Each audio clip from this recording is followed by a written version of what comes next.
All right, we got a hot mic. Okay.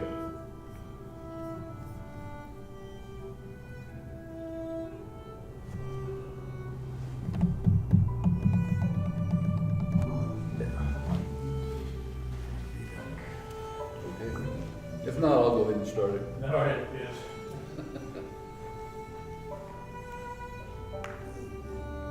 Four, five, six.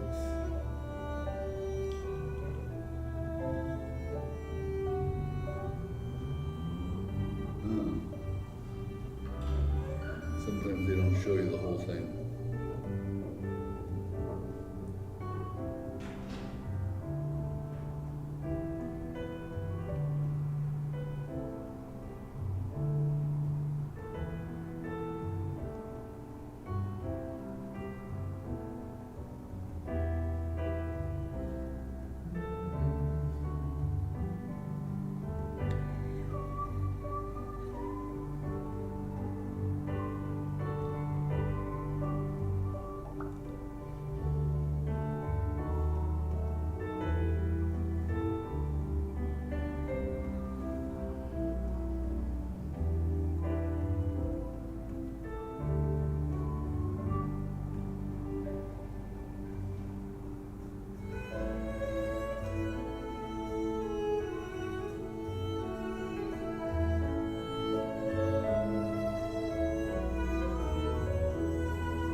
Morning. Howdy, man.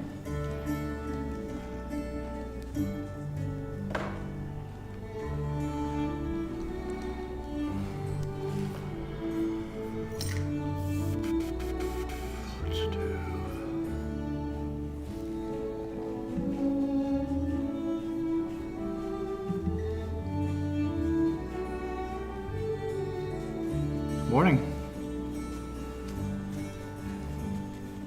Hey, Elaine.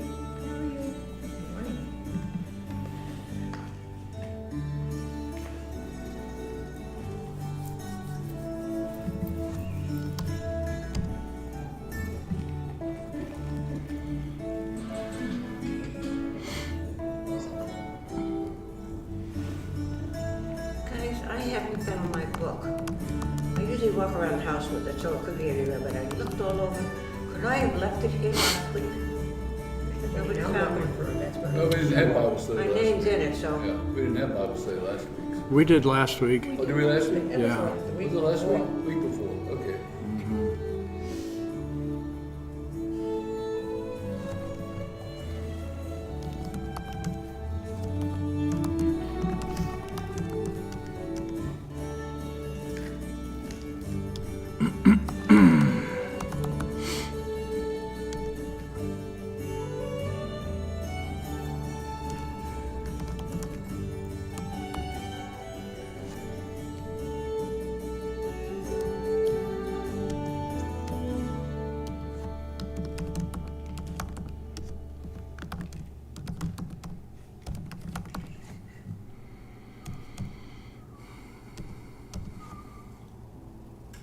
Wow, this Boy Scout 137 badges. did it all.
Oh, it's a sad song.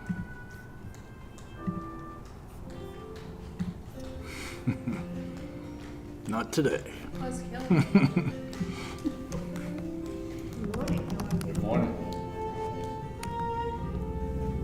Hey, Maggie. Morning, hey. Morning.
All right, let's see here.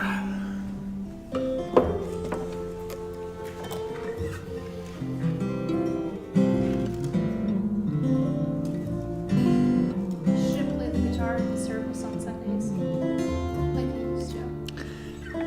Yeah, I mean, I know you gotta work it in. mainly it's because I'm keeping track of the live stream at the same time, and I've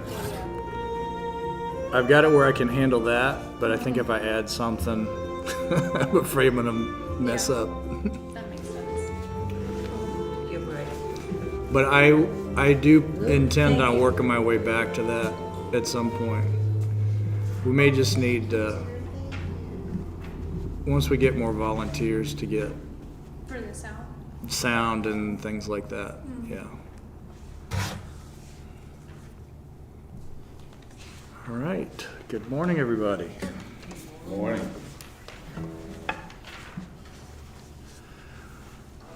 Good morning, Bible study. I am in Greensboro, North Carolina this morning for a soccer tournament, says Paula.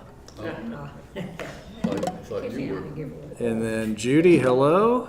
And Bev, see that you're here as well. Oh, hold on. Bev, that's for the other service. Let me switch to what's happening now.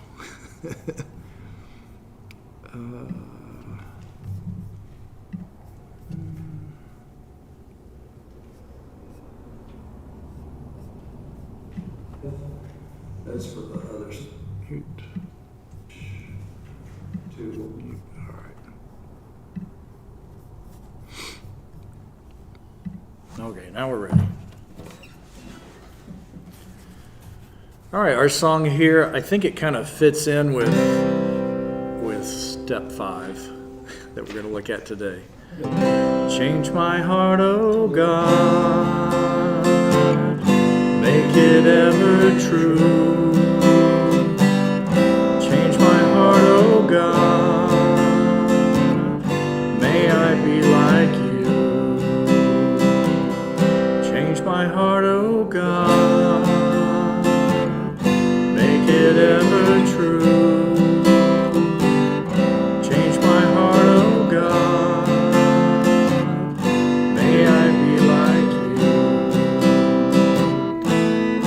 You are the potter, I am the clay. Mold me and make me, this is what I pray. Change my heart, oh God, make it ever true. Change my heart, oh God, may I be like you. Let's pray. God, we thank you for being here by the power of your Holy Spirit around us and within us today. As we study your word and as we reflect on how you relate to us and how you have created us, we ask that you would help us to do what we can to draw close to you, to understand ourselves, and to do what you have in your heart so that we can accomplish your will on earth and your kingdom come and your will be done on earth as it is in heaven. We love you and thank you again. In Jesus' name, amen. All right. Last week we kind of did a recap of steps 1 through 4.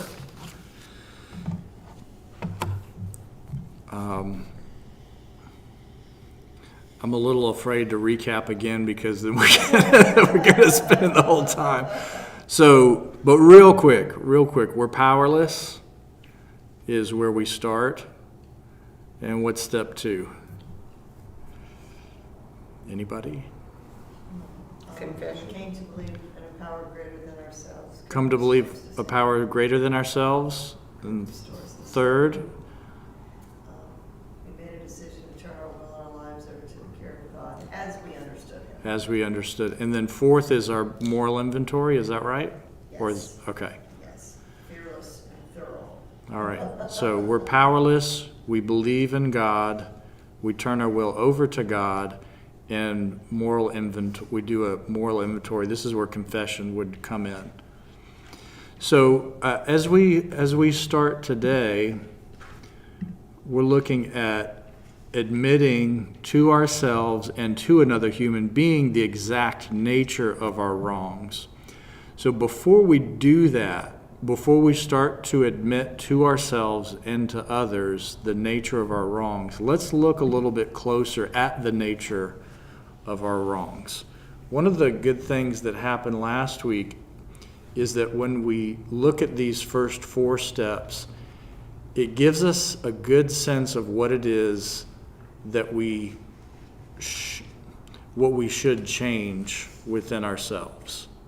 So we are acknowledging there's something about us that's powerless to change, but God can help us to change, or God can change us if we turn our will over to God, and then we start looking at what is it that needs to change. That's the moral inventory. So I was thinking this, what we think should be included in the list of what we change about ourselves, it's really important that we understand what exactly needs to change. It's easy if the simplest way that we kind of do this is do something like, let's read the 10 Commandments and let's see if I have broken any part of these 10 Commandments. So, these are the basic,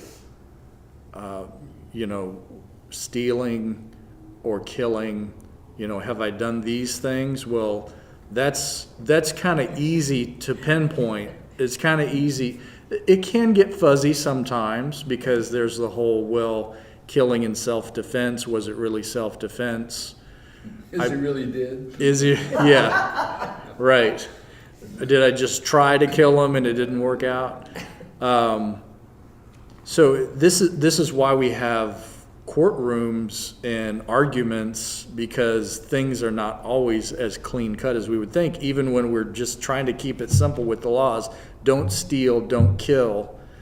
Did I really steal something? Well, was it really mine, you know? So here's a little confession. So Ian and I went grocery shopping on Monday, and so we spend a lot of time going through Publix, and we're doing our best to get, you know, the 2-for-1s and all that kind of a thing. And he hadn't eaten yet, so we picked up from the deli. He picked up like a little popcorn chicken something, and he's like, "Is it okay if I eat this while we shop?" I was like, "Yeah." He's like, "I'll just scan it when we get up there." So we do all our thing, and we get home, we put stuff away, and I was like, "Did you pay for the popcorn chicken?" He's like, "Oh." He's like, "When I finished the chicken, I just threw it away in the trash can in the grocery store." So is that stealing? I mean, yeah, but it's very different from, hey, I'm going to try to sneak something, you know. So I thought next time we'll just have to, so I don't know, take a picture of the barcode and ask him to add it onto our bill or something like that. Just tell them to give you an empty container. Yeah. So this is one of the ways that we look at it. So often when we think of right and wrong, what's moral and what's immoral, usually we focus on a simple set of laws, and then we say, if you behaved in this way, then you did something immoral, right? So if you killed somebody, then that was immoral. If you stole something, that was immoral. And then Jesus comes along, and Jesus says, well, you've heard the commandments, but I tell you, if you hate someone, you're doing something immoral. And if you lust in your heart, you've done something immoral. If you've coveted in your heart, you've done something immoral. So if you walk by the popcorn chicken and in your mind you think, oh man, what I wouldn't do, you know, that's the beginnings of something that leads you to that. And the same with if somebody cuts you off in traffic or calls you a bad name, or, you know, leaves some kind of a post on social media about you, that can start the process of anger and hatred. So there's discussion on what Jesus had in mind when he gives this teaching. Is he really saying it's wrong for us to have hate? Because do we really decide to hate someone in that moment? I mean, are we consciously saying, I decide to hate this person? Or isn't it usually just like it just happens? When we get angry with somebody, I mean, doesn't it just happen? Do we decide to get angry? Do we decide to get offended? So here's where Jesus is asking us to look a little bit deeper.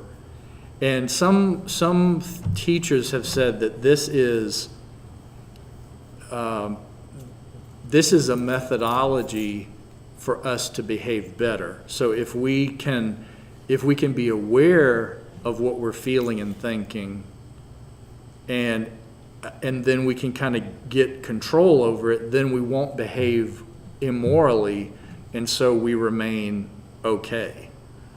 But Jesus again is saying this is where it starts, and at what point does it become something bad? You know, if you hate somebody and you start planning how to kill them, and then you know, Wow. and then you get ready to carry out the act, and then at what point have you murdered that person? Is it once they breathe their last breath? Is that when you finally have committed murder? Or, you know, there's a lot of steps that go from being angry, offended, planning, conniving, starting to carry out the process. So, And there's a law against every one of those steps. right, there's attempted murder and there's, you know, all those Before the things. explosion happens, in many cases, it starts in childhood. Mm-hmm. There's I don't remember the word.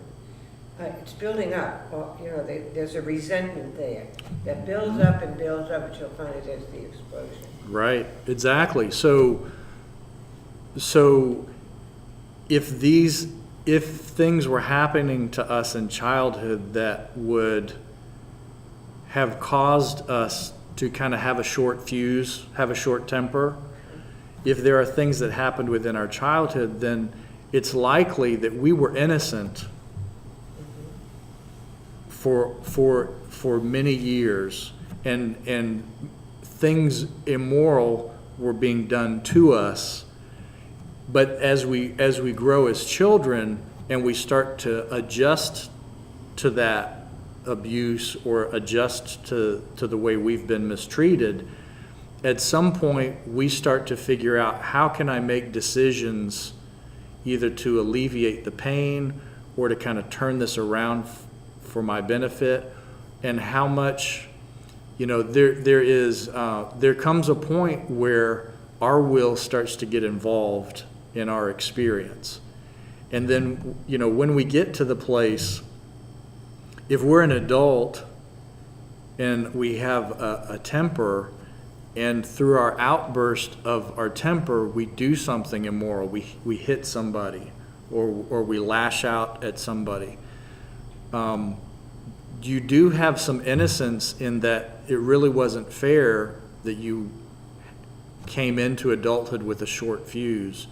But at some point, if you want your life to improve, you have to take responsibility for the things that you're feeling and the thoughts that you're having and the actions that you're taking, if you want your life to be better and not to remain kind of a prisoner to what happened earlier. So let's take that and let's move into, I put this list together. I was thinking about these on my drive here to church this morning.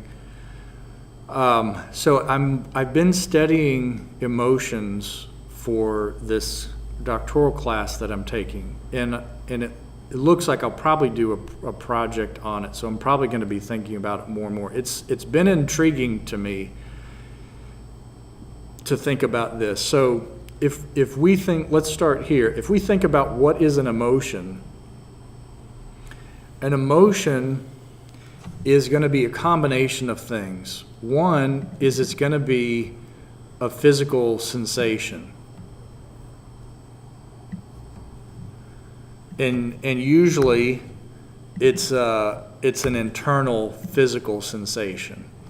So when you experience an emotion, it can be euphoric, it can be painful, and there's a broad range in there of things. But we have a physical sensation, but then at the same time we have thoughts that make up the emotion. So if I see someone that I love walk around the corner, I may feel something physically. This is what people talk about, I get the butterflies, right? So that's just a way to describe the physical sensation. And usually we say it's right here. Here's where the butterflies are, right? So I've got a physical sensation, and then I'm going to have thoughts that correspond to that physical sensation. You know, oh, I really, really like the way that she looks at me, you know, or I really enjoyed spending time with her yesterday, or whatever it is. So together, those things coming together, we might say, is the emotion of love, or something along those lines, right? If I see somebody walk around the corner that somebody that has done bad things to me, they've said bad things to me, they've mistreated me or whatever. If they walk around the corner, I might get a physical sensation. And it's not butterflies, right? It's something else. So maybe it's like a tension in my shoulders and it's in the back of my neck, and it's kind of a burning something. And maybe I can feel a tingling in my arms or hands or something like I that. want to walk away, then turn my back or walk on the other side of the street, whatever. Right, but it's a physical sensation that comes. It's a physical sensation that comes, and then immediately some thoughts are going to come. I'm in danger. I want to hurt them. So there's going to come a combination of that, and we might call that anger, or something like that. So emotions. I always thought of emotions as just like this separate thing that we experience. There's thoughts, there's feelings, there's emotions, but actually emotions is the combination of these thoughts and feelings. And if we step back a little bit from the emotion, it's interesting. I've been kind of playing this game in my head recently. If you suddenly experience an emotion, if you can remember to pause, take note of what you're feeling physically, and step back and see if you can take note of the thoughts that are going through your head. And I can just imagine, in some ways, it's kind of hard to pinpoint what's exactly what it is that we're feeling physically, and it's kind of hard to pinpoint what we're thinking, because usually our thoughts are going, 100 miles an hour or something. But stepping back and watching that is interesting. And then it made me think, it's almost like if you think of a slot machine where it's trying to decide where it's going to land, sometimes that can happen within our body. Our body's not sure what it's feeling right now. It's a little bit of this, a little bit of that. And our thoughts are kind of going. And we kind of at some point land on, this is what I'm feeling physically, this is what I'm thinking in my mind, this is the emotion. And then we kind of nail it down. But there's a weird process in there. Now, if we also pay attention to how these emotions show up throughout the day, it's interesting to think how they come into play. If you've ever found yourself feeling something emotionally and it seems to be out of nowhere, or it seems to not really correspond with what's happening. So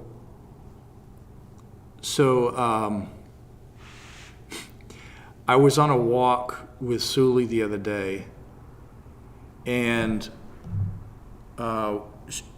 we walked by this house, and she made a comment about, is that the house where we saw the guys come a few weeks ago with the boat? And it looked like they come back from a day of fishing and they were kind of in party mode, right? So they're parking their boat and they're getting ready to crack open some beers and whatever. And in that place, the back of the yard is kind of created to be like a little party zone where it's got this nice tropical, I don't know what the name of those things are, this tiki thing, and it's got a bar inside, and it's like nice wide open, and so it looks like a cool place to hang out, right? And so we're walking, and she's like, is that the place? And I'm like, no, I think it's a block back, because that also has a tiki. So then we start getting into this debate. So then we start getting into this debate of, is that the house or is there another? And I'm like, no, sweetie, I think it's the house back over there.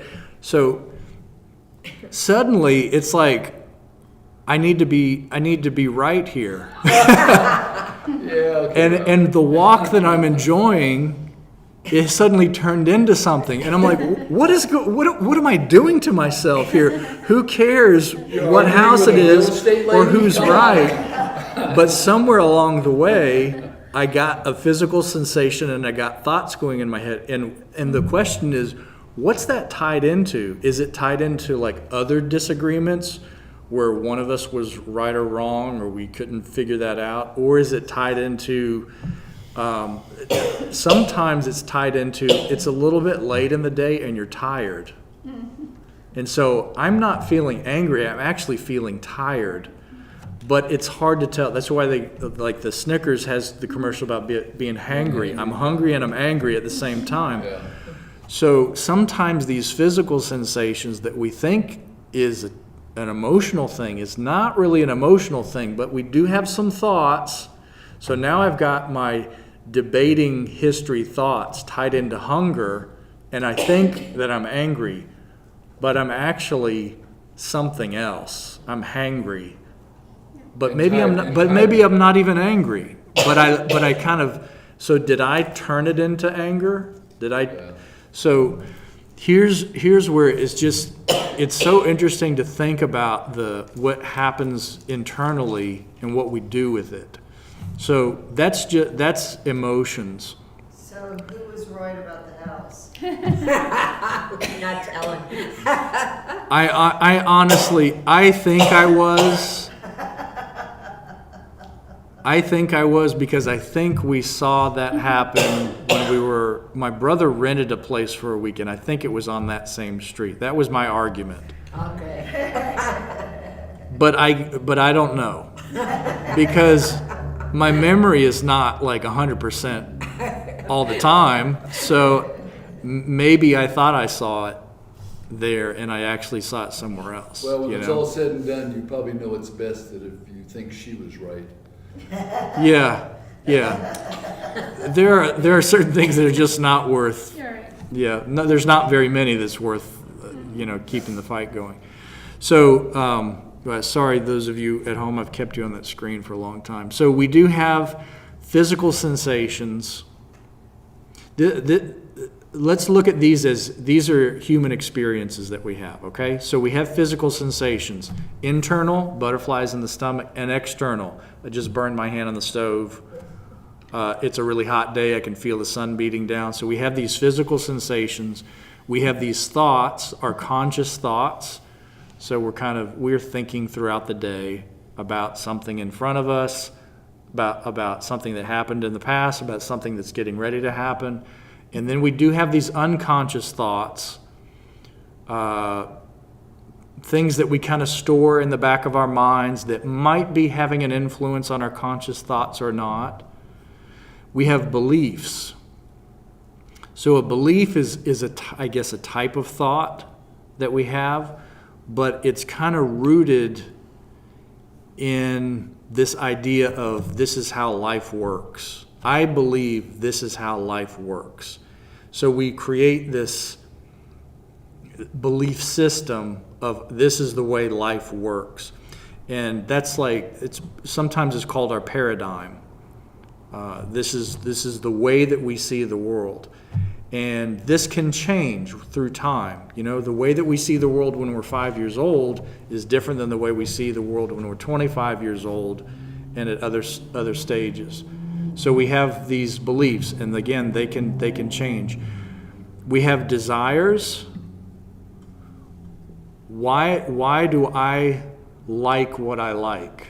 And why do I not like what I don't like? Why do I like certain books or certain TV shows, and I don't like other books and TV shows? Why do I like a color or not like a color? So there's desires in there. It's not really a thought. It's kind of a thought. Doesn't that go right back to beliefs, the way you were brought up?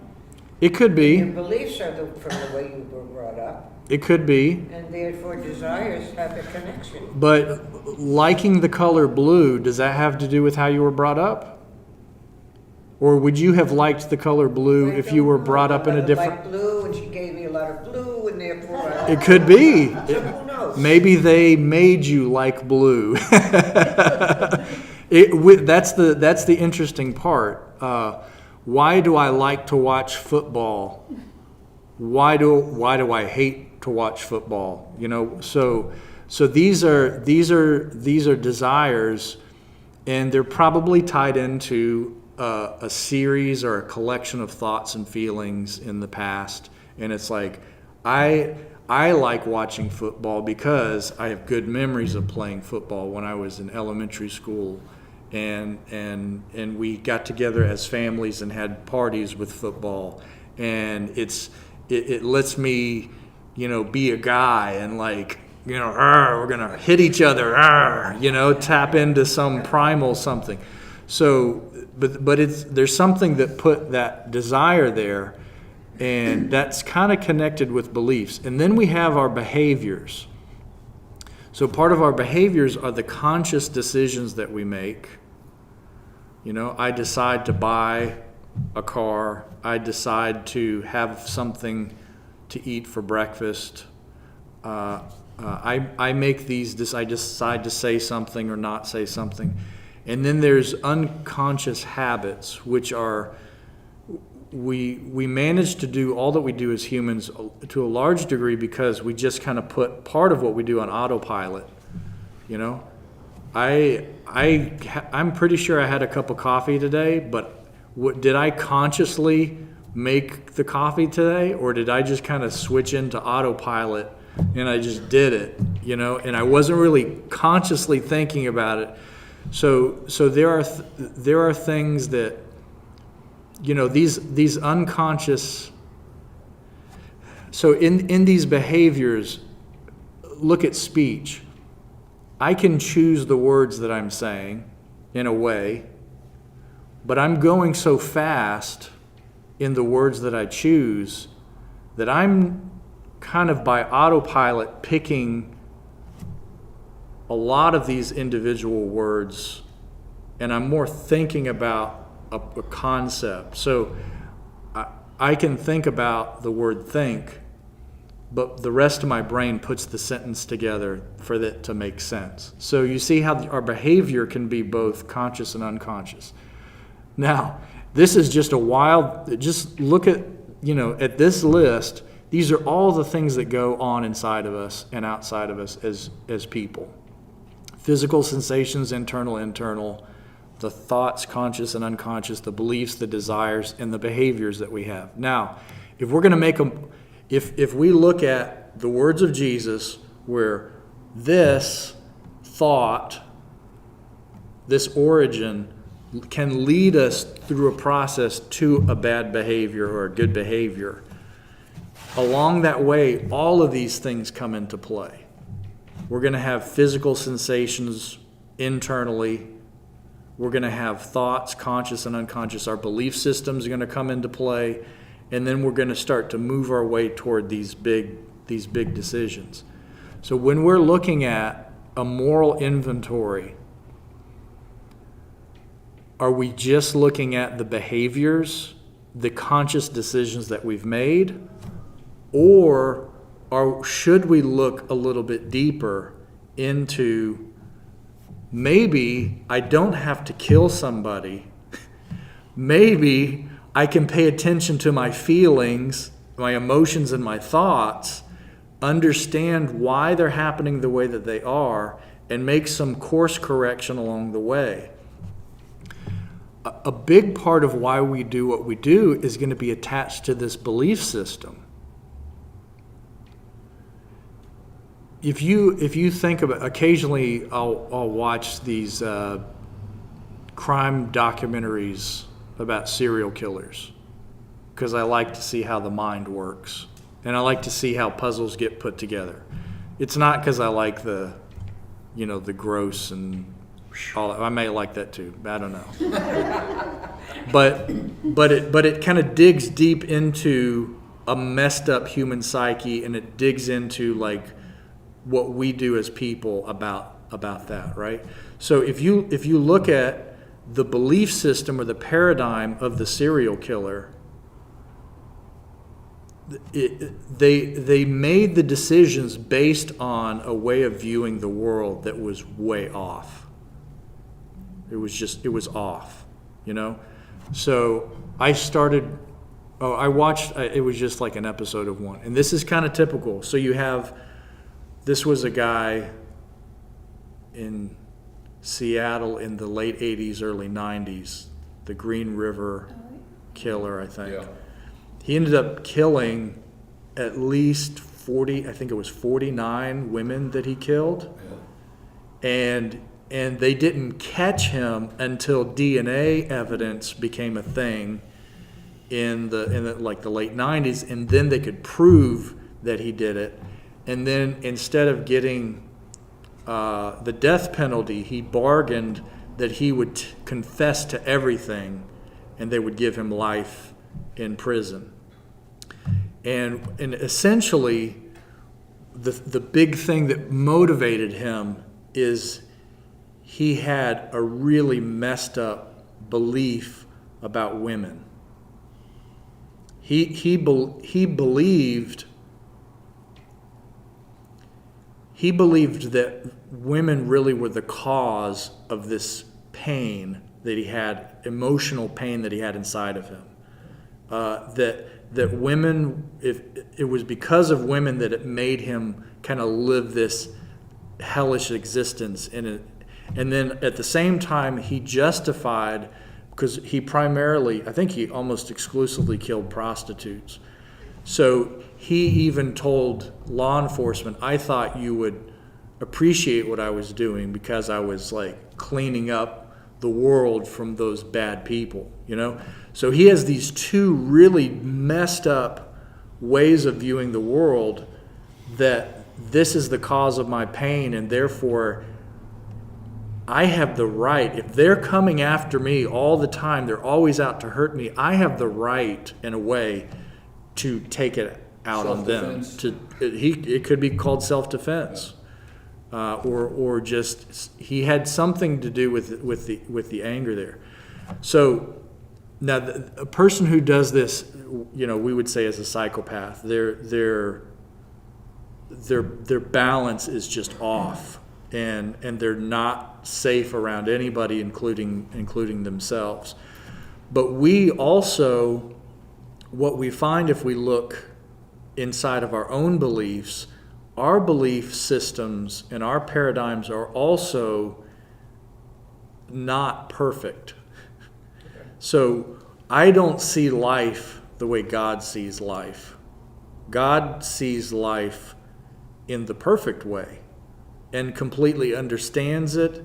And that's how close is my understanding of life to God's understanding of life?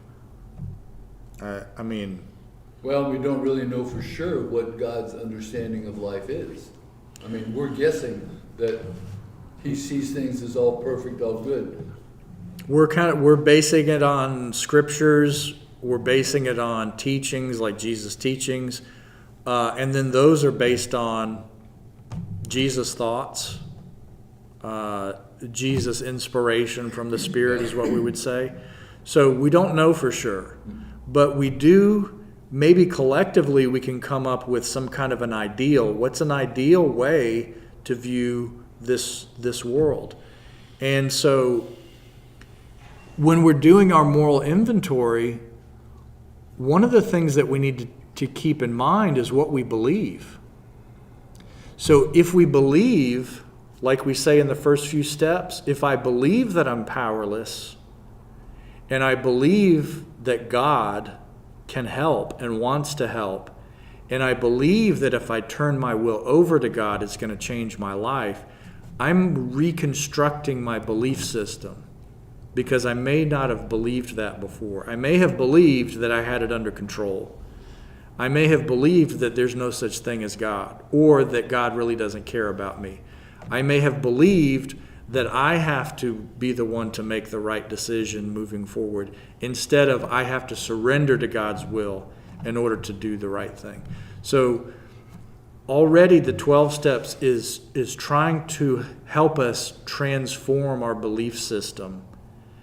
And then what our job to do is to keep looking inside to watch, are my thoughts being transformed? Are my feelings being transformed?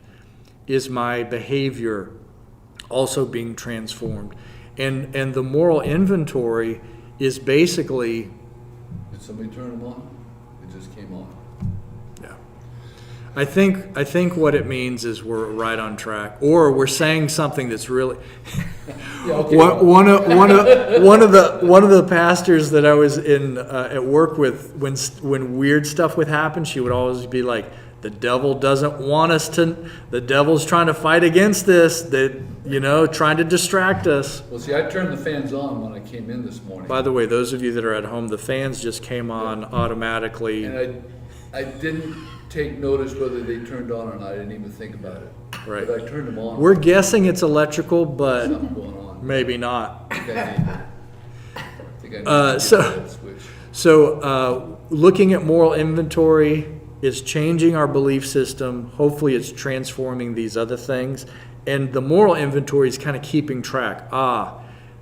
These thoughts that I'm having, I'm kind of recognizing if my belief system has changed, probably my thoughts shouldn't be this way. Let's say somebody's not serial killer level, but let's say that somebody, let's say a man doesn't really like women in general, or there's a term for it, misogynist. Yeah. Let's say a person is misogynist. So if that person recognizes this fault, this problem, recognizes that there seems to be a powerlessness there, I can't change the way that I feel, but then says, but I believe God can help me change. If I turn my will over to God, then this doesn't have to be a part of my reality. This can change. And so what that means is, as this person's belief system is changing, their thoughts, consciously, thoughts are being changed. And then emotionally, things can be changed. Essentially, you would try to find in that if a person kind of in general had, I'm kind of out of my league doing psychologist here with this poor guy that's misogynist, but let's say you give them the best experience that they've had with a woman. What was it? Let's say it was with grandma. Grandma was always there for me and loved me, and I can't say anything bad. But then there are these other people, these other women in my life that left me, or that hurt me, or that demeaned me, or whatever. If I'm going to change things, I can look at grandma like a person, as a human being, a valuable human being with the same kind of life experience I have. I can have compassion for her. Can I do that for other people too? Can I do that for this person or that person? And then eventually, when you find somebody that kind of triggers that hatred, I can look at most women, and again, I'm playing the guy. Okay. I can look at most women like human beings, and fellow humans. We're going through this together. I see your value. I don't treat you differently than I treat others. But then there's her over there that really triggers me. So then I have to kind of work at, what is it about that person that that lets me know I haven't quite got it all fixed yet. It's moving in that direction, but what is it about this person? And usually it has something to do with what's going on inside of me. It's an experience that I've had. Maybe it's some thoughts I have about myself. She may look like somebody that did you wrong somewhere along the line. Right. So I think that process is the moral inventory, because we're keeping track of the way that our perception of life is changing and our behaviors are improving. What you're getting at is that this person has a control over you. Mm-hmm. Because I know when I was still working at the warehouse, there was one guy on the dock that I couldn't stand. Mm-hmm. And every time I'd see him, he would trigger me. Mm-hmm. And I'd be like, I would do anything I could to irritate him, to get under his skin. Yep. And I couldn't understand why he just, but he was just an idiot. He got the job because of seniority. But anyway, I finally decided one day he's got control over my life. Mm-hmm. Yeah. And that every time I see him, I will get mad. Right. And it's like, And it shouldn't be that way. it moved probably from making the decision to act that way at the beginning, and then eventually you're just doing it, Yep, just out of habit, Yep. just because that's what I do. you could walk around the And corner. then you've kind of established this Yeah. type of relationship, and it's hard to remake. Yeah, and then when I finally realized that, then I knew I had something to work on. Right. And we may or may not be able to figure out what exactly it is about that person. I always Makes us felt feel it was that his way. problem, but in reality, it was my problem. Right. Right. And Yeah, then I finally got to a point where I could so tolerate I have seen Larry. I have seen a therapy technique that that's used to help with situations like this. So it is I think there's 3 chairs. So the client or the patient or whatever is in one chair facing 2 other chairs. Okay. The 2 chairs in front of the person, in front of me, is a therapist or kind of like the referee or the coach or the mediary, and then the other is an empty chair. All right? So then the process goes something like, tell that person, the empty chair, who you're imagining is there, tell that person what you're experiencing when you see them. Tell them what you want to know about. So this is where you're like, you make me feel this way, you always do this, etc. Okay, and then we're done with that. Now, go sit in that chair. Now the chair where you are was empty. Now I want you to be that person, and I want you to talk back to yourself. And tell yourself, The empty chair that you used to be in. now you're Larry. Okay. Now you are speaking and thinking. Do your best to get in the mind of this person and share, Yeah. what is it that's my experience? As what's the other person's experience? So it's kind of like a way to practice empathy or compassion or to practice perspective. Now, I see you're shaking your head. There might be some people that you don't want to get inside of their head, or you don't want to know. This is where, to practice this, oftentimes we're putting ourselves in the skin of someone that's the last place on earth that we want to be. But what this will help us to do is it'll help us to understand ourselves as well as the other person. Yeah. And that is the practice of the moral inventory. It's this exploration of the inside. All right. So we stuck on step 4. Let's go ahead, Maggie. Okay, I'll make it fast. Talking about working, years and years ago, I worked in a warehouse and I had to go get some of my materials from this one gentleman, and he was always so rude. And then I realized through talking to him that he had been in Vietnam and that he never really processed all of what he went through. And so for me, my part was to not aggravate him or irritate him, even provoke him, I should say. Yeah. And my main part was to pray for him and his wife and his children. And I noticed that on some days after my interactions with him, I would just say my serenity prayer over and over and over again until I felt at peace. And in other days, all I'd have to do is to say it one time and I would be at peace. Wow. So I had to look at where I was at when I approached him for my materials and stuff. But yeah, that just, it made me think about that. That's fascinating. Yeah, sometimes, now I do have to add this in here. So I was having a conversation with a friend of mine. We went to high school together, and he became a psychologist. And I was sharing with him about how the parable of the speck in the eye, the speck in the other person's eye and the wood in your own eye, is this idea of sitting across from one another. Right. in a way where you recognize something. There's something familiar in that person's eye. Because it's the same material. It's a little speck of wood or a whole branch or a plank of wood in your own. So the reason we can see and feel is because we've got something of the same frequency or of the same material or nature within ourselves. There's something we identify with.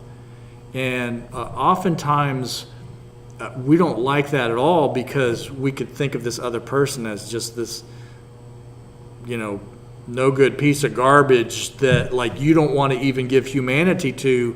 And the fact that they're bothering you, if they're bothering you because it's reflecting something inside of you, we don't really want to come to You don't want to terms. think that you and the other person Right. share something in common. Right. Yeah. So I shared that with my friend, Chris, that is the psychologist, and he said, or the other person is just a jerk.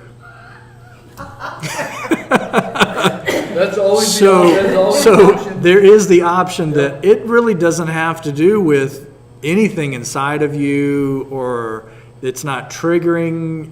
It's just the person's just being a jerk, and so it doesn't feel good to be treated that way.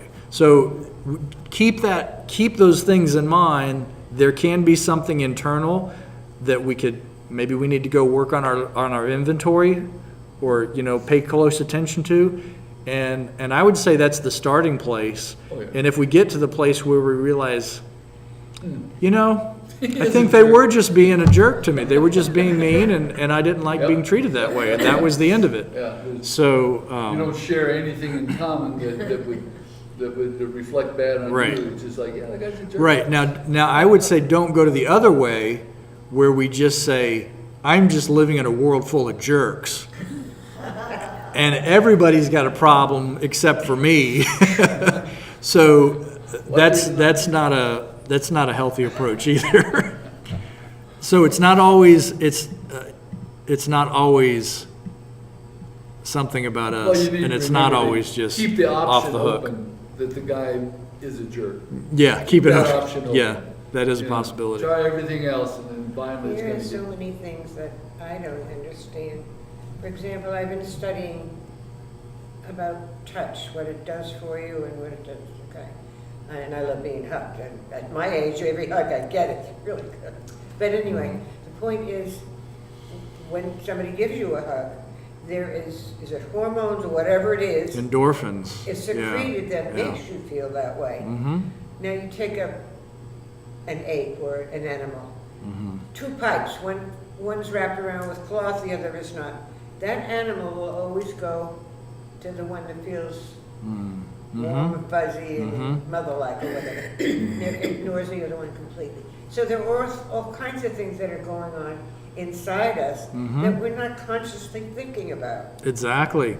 And some of those things are just basically animal instinct in a way. Yes. Yeah. We prefer something soft and cuddly Yeah. instead of cold and hard. Yeah. And yeah.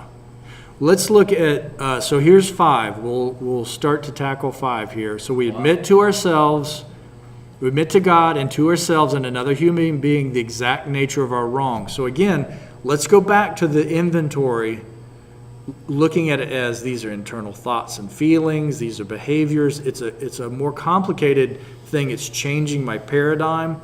So how is my progress toward becoming a more whole and healed and at peace human being? That's because that's what God ultimately is calling us to: abundant life of balance and of purpose.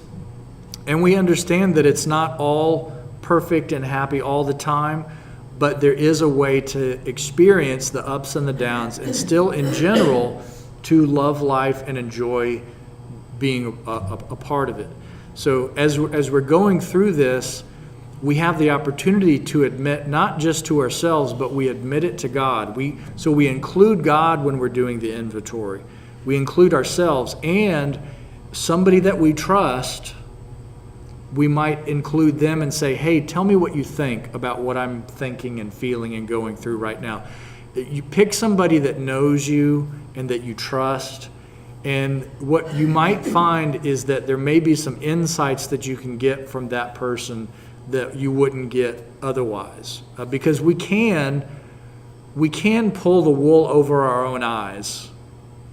You know, we can, and sometimes it's unconscious. We're keeping ourselves from going into territory that's going to be too painful or too challenging, and so we might just avoid that. We may say to our friend or to the person we trust and that knows us, we may say, I'm feeling like I need to go into this dangerous territory, this painful territory. Can you come with me? Can we do this together? I'm going to share some thoughts and feelings that are scary for me to feel, but I'll have the courage to do it if you're with me. That's your And person. that's my person. Yeah. And so we walk through this thing together. So that's kind of where 5 comes in, where we're including other people in this process of becoming a better person, of noting where we need work, and hopefully along the way, the person that's there is going to remind you of all the good things you have going on in your life, of your great qualities, and of how valuable you are. And so it's encouragement to continue the journey. All right, here's a quote here. The revelation from the cross and the 12 steps, however, believes that sin and failure are, in fact, the setting and opportunity for the transformation and enlightenment of the offender, and then the future will take care of itself. So, in a way, when we look at the story of the cross and the story of the 12 steps, there's an acknowledgement that really tough things happen in life. The cross happens. People are tortured and died. But the other part of the story is there is new life after death. There is the resurrection, and there is this new identity that comes after it.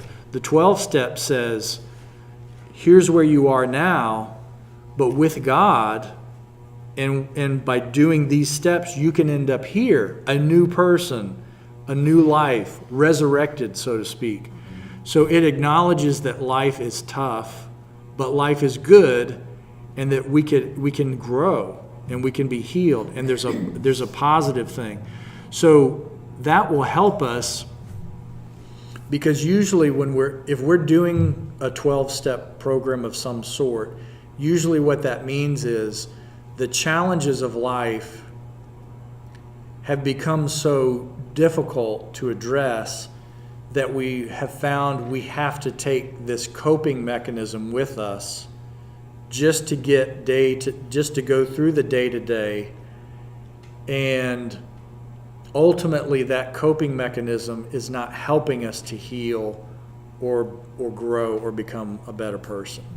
And there's different types of coping mechanisms that we can have, whether like with AA, it's an addiction to alcohol. So it's using that, it's called lots of different things, liquid courage or whatever. It's using this thing to feel good just to face the challenges of the day.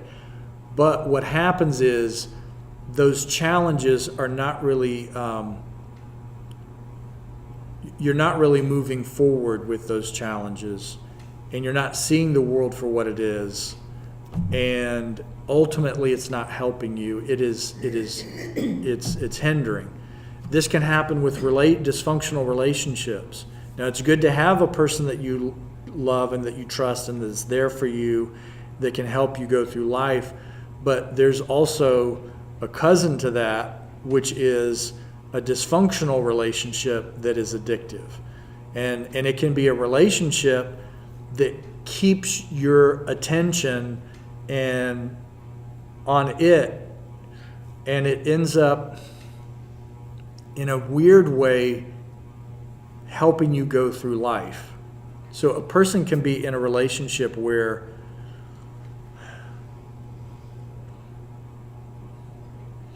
maybe this is a way to explain it. Sometimes it's the unknowns of life that are scary, right? Oh, yeah. Because there can be pain involved, when we don't know when it'll happen. But if I can be in a relationship where I have pain every day, guaranteed, I know, You know what what to I'm getting out of this relationship. I expect it. So in a way, I don't have anxiety about the unknowns of the future, because in a way I have predictability and I have some sort of companionship on a good day. And yeah, the person might, tear me down emotionally or physically, but it feels safer to stay in this little box than it is to let go of that and face the challenges of the world on my own. So those coping mechanisms can get in the way too. So, Would that person be like an enabler? right. Yeah. And usually in dysfunctional relationships, it is functioning, but it's functioning in a way that is unhealthy for both parties. And usually there's some type of a mutual enabling or something like that. And there's a fuzzy line with some of these types of relationships. Yeah. Where do I draw the line between I love and have compassion for someone and I'm helping them versus I'm enabling them to continue to get in this bad cycle that they can't get out of. And I'm actually helping them stay stuck. And it's tricky. And again, because it's usually not a one-way street, there's usually two parts to it. That person is also giving me something in return. It gets complicated with relationships. It's easier with, we can, this is one of the newest addictions that is really, really powerful. We're experimenting with ourselves with these, because these will unleash the same chemicals and hormones in our brains as a glass of alcohol or a puff of weed or whatever the substance is. This can do the same thing. Sugar's a really bad one. Sugar's like the cocaine for everybody, because it basically does the same thing as cocaine, and it's just as addictive, if not more addictive, and there are no health benefits. So between phones and sugar, we tend to go through life addicted, and they are coping mechanisms. Yeah. This helps me cope through life, and my sugar helps me cope through life, because then it's like I can get a guaranteed good feeling whenever I need it. I can open the right app, or I can eat a cookie, or just put a bunch of sugar in my coffee, or whatever. I can guarantee that I'm going to get out of this. So if we get to the place where we always are going back to that and not facing what's in front of us, we just are not able to move With forward. the phone, you say you go back to that and you get a good feeling from it, but then also you may misread the good feeling. You may misread something as a good feeling that really is not. Sure. I don't use that thing, but everybody comes down on me. You're an idiot, you're foolish, or you're a dinosaur, which is true, I know. But everybody's come down on you when you don't use it. They don't even want to call you on the telephone anymore. They ask me, what is a phone booth? I mean, this... Yeah. There are advantages that we have never experienced before that are here. And then we also are giving up a lot to use this. So, yeah, there's something that I don't remember exactly what the statistic is, but when you look at communication, and communication is words, but it's also the inflection of the words, and it is usually with a facial expression and body language that goes along with those words. Absolutely. And the meaning that we get from those words is something like 80% is body language, facial expressions, and intonations, and only like a portion of it comes from the word itself. Yeah. So if I'm just sending you words, I may throw in a little emotion, a little heart or a smiley face. That's the closest I can get to a facial expression. Or I was reading, it was in Ian's syllabus for this class he's taking. So it talks about netiquette. So it's etiquette for the network.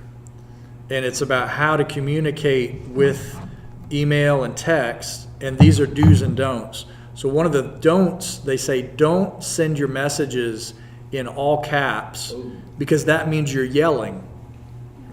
Because it's the closest thing we have to it. Now, if you're standing in front of me, I can yell and you know that I'm yelling.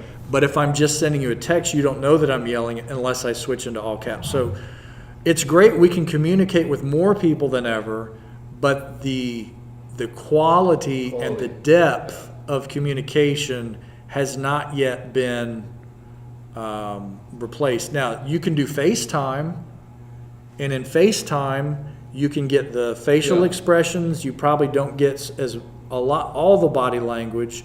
You can get some of the intonations. You're getting this much right here. But then there's other stuff that's not there. You mentioned the physical touch. If you have a conversation with someone and they just put their hand on your shoulder, it means and feels and changes your experience. When you're doing this and the person smiles, they can't put their hand on your shoulder. Not yet. Maybe one day they can, but not yet. Try and send something that's sarcasm. Oh yeah, that's really tough. Yeah. Yeah. What did you mean by that? I think sarcastic. So let's get back into 5 here. So life is tricky. We're trying to go through life without coping mechanisms that really don't help us to fully engage in life. So we're being aware of that. And the powerlessness is when we acknowledge, I don't know if I could stop eating sugar. I don't know if I could go for 24 hours or a week without a phone. It's weird to think that it used to be when somebody says, I'm going to work, see ya, you just wouldn't see them until the end of the day. Unless you called the office. But if somebody, in college I worked a job where I worked on these trails in the woods, and I kept them clear with like a chainsaw and said, we didn't have cell phones to take with us, so it's like, I'm going to work, I'll be in the woods, I'll be back out in a couple hours. If I'm not out in a couple hours, you might want to come and look for me. But now, Bring the bear spray. But now it's like, I can put a tracking device here, and you can like see where I am on a map as long as there's cell phone service. But And if you have satellite service, it's a whole different story. Right. Then. Yeah. So it's good for us to know what is it that is really enhancing our life, and what is it that is actually in some ways lowering the quality of our life, because this does lower the quality of our life in some ways. There's simple things like you've got this physical problems that kids are already having and will have, and adults too, that we're going to have back problems and neck problems. There's more like tinnitus now than ever. I'm sure eye strain is a thing. So these are consequences that will affect the quality of Well, with your the eye life. strain, So it's hard to go to sleep, right? I'm gonna be perfect, I never use it or carry it. Yeah, you are. Just keep. yeah, with eye strain, you can change the color of your screen. to Right, help. right. So I mean, it's Well, They know it's a problem. it's just having an awareness of that, and it's keeping a balance of that. If you have this thing in your hand every waking moment of the day, that may not be a good thing.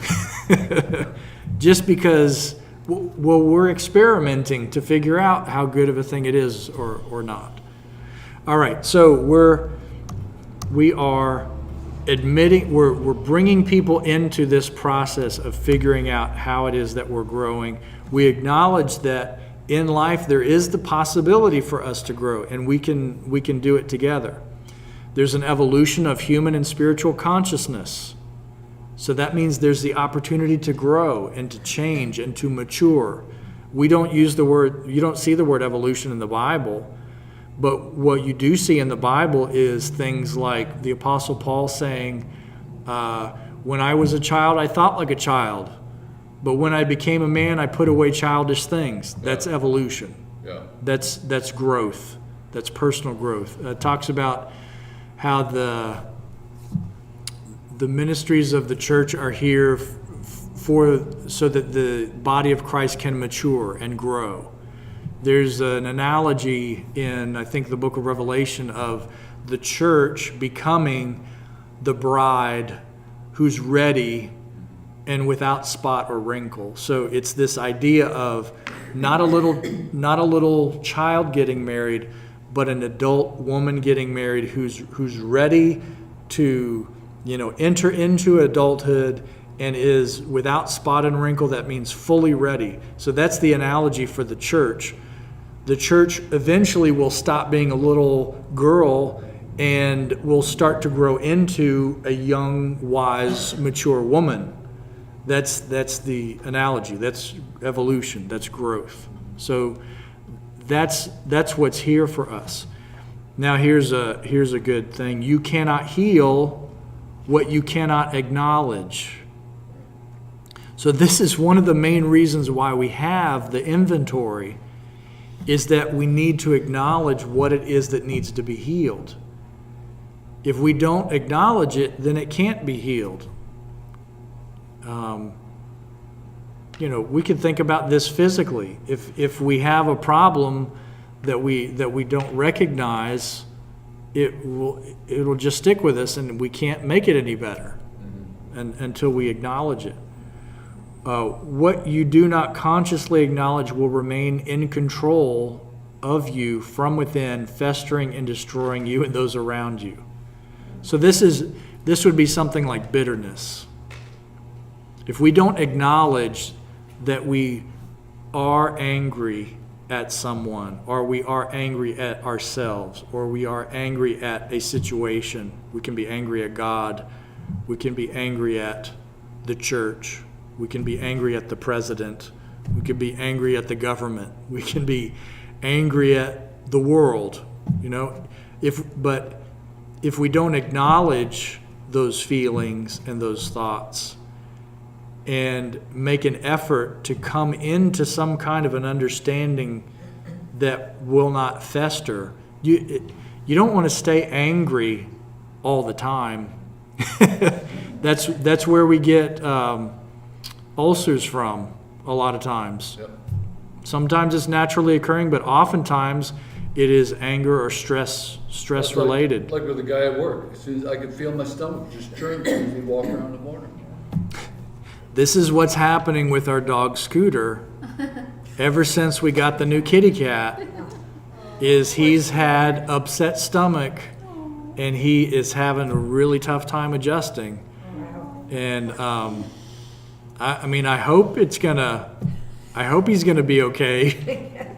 But we're just imagining, he wakes up and he's like, he used to just run straight out of the bedroom and go right into and now he's kind of like, is the little demon going to be in there?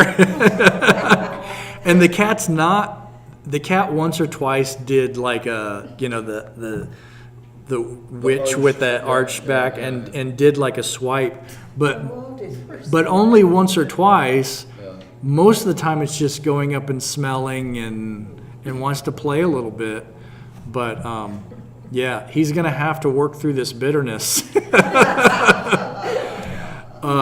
Or I don't know. Bring him to Bible study next time. Yeah, I probably should. Well, that's the thing is Listen to like, this. I would do that, but then he also gets anxiety about not being in the routine. Oh. So I don't know. He's How old is just he? a mess. He's 14 years old. Oh, I thought he was a kid. Yeah, so No, he'll be the dog is 14. the dog is 14. Oh, the cat. The cat is 11 weeks. Oh, it is a kid. Yeah. With a lot of energy. Yeah. Wow. It's fun and cute though. So we can carry things around with us, but if we acknowledge them, then we can take steps toward healing them. And if we have things that seem to be hopeless, like things that we have never been able to fix or never been able to change up to this point in our life, it's probably easy to give up and say, it's not going to change. I'm just going to be angry for the rest of my life or whatever. But throughout the scriptures, it tells us over and over again, gives us examples about it never being too late for a change. There's the woman with the issue of blood who was healed. She came up and she touched the garment of Jesus and she was healed. And it says she had this physical problem for like 18 years. So I'm sure she gave up. She would be the exception if she didn't. Yeah. But she didn't 100% give up because she did reach out to touch his garment. So that's a great story about it's just that little effort of reaching out and touching his I would garment. almost think that she might have reached out to touch his garment just to get his attention to, hey, can you help me out here? But just by touching her garment, that did it. Yep. There's some interpretations have been that there is like a prayer. There's some part of the garment that is like a prayer tassel or a prayer shawl or something like that was common for people to wear at the time. Some have said that she reached out to touch that on Jesus. So in a way it was acknowledging that he had some connection with God, that she believed.